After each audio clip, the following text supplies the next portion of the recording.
नमस्कार, मी संदीप जगताप आणि आपण पाहत आहात भीमप्रहार न्यूज मराठी। लाडगावमधील ग्रामपंचायतीच्या निकृष्ट कामामुळे व महावितरणच्या मनमानी कारभारामुळे लाडगावच्या विद्यार्थ्यांच्या जीवितास धोका निर्माण झाला आहे। पाहूया या विषयाची अधिकची।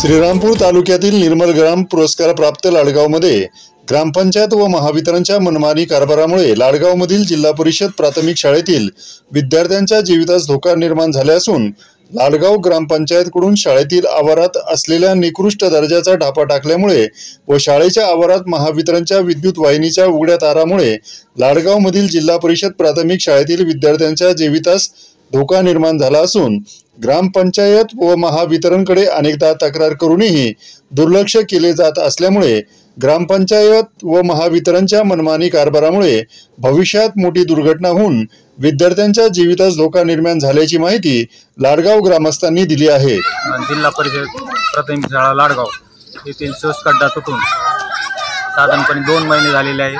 त्या शोष खड्ड्याचं काम निष्कृत दर्जाचं केलेलं असल्यामुळे तो खड्डा ढापा तुटलेला आहे। त्या ढाप्यामध्ये मुळे खेळता पडू शकतात, जीवितास काहीतरी हानी होऊ शकते। त्यामुळे ग्रामपंचायतने ते काम लवकरात लवकर पूर्ण करून द्यावे अशी ग्रामस्थांच्या वतीने मागणी करतोय। मी शिवश्री बाबासाहेब भांड पाटील, सामाजिक कार्यकर्ता, या माझ्या गावातील जिल्हा परिषद प्राथमिक शाळा लाडगाव या ठिकाणी आम्ही बऱ्याच दिवसातून चक्कर मारत असतो अधूनमधून। मुलांच्या काही समस्या, लोकांच्या काही समस्या, शाळेच्या परिसरातला आवार परिसर स्वच्छ आहे का नाही, मुलांना सुखसुविधा आहे का नाही, त्यांच्या आरोग्याच्या बाबतीत असेल, शिक्षणाच्या बाबतीत असेल, असं आम्ही वेळोवेळी येऊन पाहणी करत असतो, काही मार्गदर्शन करत असतो आणि त्याच्यामुळे आमच्या गावातील मुलांचं भवितव्य सुंदर असं घडण्यास मदत होत असते। हे असं करत असताना काल आम्ही ज्यावेळेस इथं राऊंडला आलो, बघितलं सगळं झाडाच्या आपलं शाळेच्या परिसरात आमचा छोटासा वृक्षारोपणाचा कार्यक्रम झाला।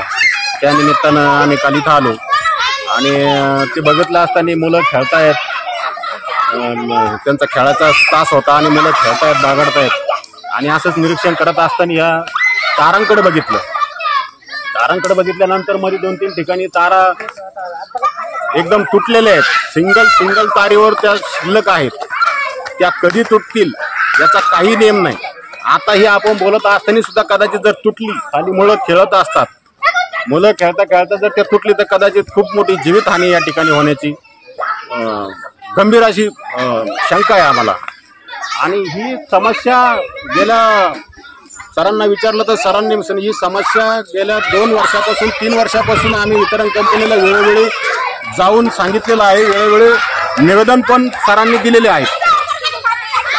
आज हे जे निवेदनाची तारीख आहे 25/1/2022, याच्या आधीचं निवेदन आहे 21 सालाचं, म्हणजे 21, 22, 23 आणि आता 24 सलग 4 वर्षापासून वितरण कंपनीला वेळोवेळी पाठपुरावा करून जर वितरण कंपनीचे अधिकारी या ठिकाणी दखल घेत नसतील तर खूप खेदाची बाब आहे। त्या वितरण कंपनीवर कुणाचा वचक राहिलेला नाही असं आम्हाला या निमित्तानं म्हणावं लागेल।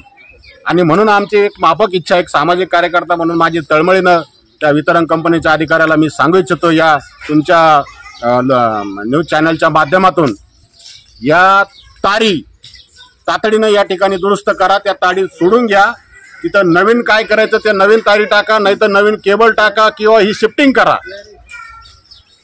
इथं प्रचंड अशी जीवितहानी होण्याची दाट शक्यता निर्माण झालेली आहे। तातडीनं ते काम झालं पाहिजे, अन्यथा आम्ही सोमवारी जाऊन त्यांना मी परत सामाजिक कार्यकर्त्याच्या माध्यमातून जाऊन निवेदन देणार आहे आणि त्यांना 10 दिवसाचा कालावधी देणार आहे। त्या 10 दिवसामध्ये त्यांनी जर त्याच्यावरती योग्य ती कारवाई नाही केली, त्याच्यात जर काही बदल करून नाही दिला आम्हाला, तर वितरण कंपनीच्या विरोधात आम्ही उग्र स्वरूपाचं आंदोलन छेडणार, यात काही शंका नाही. या निमित्तानं तुमच्या चॅनलच्या माध्यमातून मी त्यांना एवढा गंभीर इशारा देतो की हे तातडीनं लवकरात लवकर पूर्ण करा, अन्यथा या ठिकाणी जर काही त्याचे वाईट परिणाम झाले तर तुम्हाला ते परवडणार नसेल आणि आमचं उग्र स्वरूपाचं आंदोलन ही तुमच्यात पेलण्याची पण ताकद नसणार आहे त्यावेळेस. बातम्या पाहण्यासाठी भीम प्रहार न्यूज मराठी चॅनेलला सबस्क्राईब करा, व्हिडिओला लाईक आणि शेअर करा.